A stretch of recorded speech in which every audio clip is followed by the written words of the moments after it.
This is Greg Lanier from Reformed Theological Seminary in Orlando. I've received the baton from my colleague Will Ross as we've taken over Daily Dose of Greek and turned it into Daily Dose of Septuagint this week. Glad you're here, and we're going to continue taking a look at Isaiah chapter 6 in its Greek form, beginning with verse 7. What you see on screen is an excerpt from our Reader's Edition, which gives you a nice formatted text of the whole Greek Old Testament with footnotes to help you with the vocabulary. Let's begin by reading verse 7.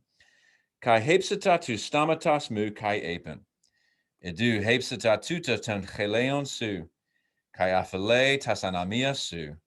Kai tasan hamartia su. Perikatharie. A translation could work something like this. And he touched my mouth and said, Behold, this has touched your lips, and it will remove your transgressions, and your sins it will cleanse.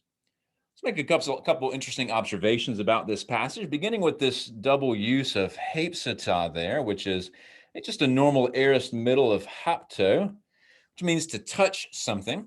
But what you'll notice is that it's followed by not an accusative, as you might expect, but a genitive here, to stamatas and ton cheleum. And that is common for this particular word. It tends to take its object in the genitive as opposed to the accusative, so don't let that trip you up. Second, I'll point out this nice parallel phrase here and what the seraphim says to Isaiah. You notice it begins with the verb, a future of remove here. So it begins with the verb, and then it's followed by its object.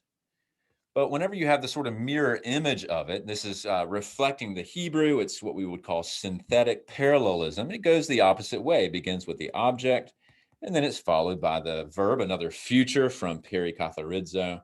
So it's followed by its verb. And that's very common in Hebrew. And then the Greek here nicely follows suit, trying to reflect that word order. Shows you the flexibility that Greek gives you in terms of how to structure a given sentence. Lastly, I would just mention this combination of words for aphireo, to remove, and to remove lawless deeds or iniquities or transgressions, how that's related and sort of really defined in a sort of parallel way with hamartias there, the common word for sin, and then cleansing or removal of iniquity and so forth. That these words show up, among others, in lots of different sacrificial contexts in the Greek Old Testament. We've had the altar in the prior verse.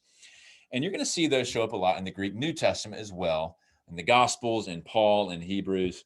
And if you want to find out more about how the Greek Old Testament helps shape some of the ways, the connotations that various words have for the New Testament authors as they are, in this case, describing atonement and that kind of thing, you should check out our latest book with Crossway, the Septuagint, What It Is and Why It Matters. We devote large chunks of a whole chapter to the influence of the Greek Old Testament on the style, syntax, and so forth of the New Testament authors. Greek Isaiah is very important to the New Testament, among other many books. And so check that out. It's new from Crossway. Thanks a lot.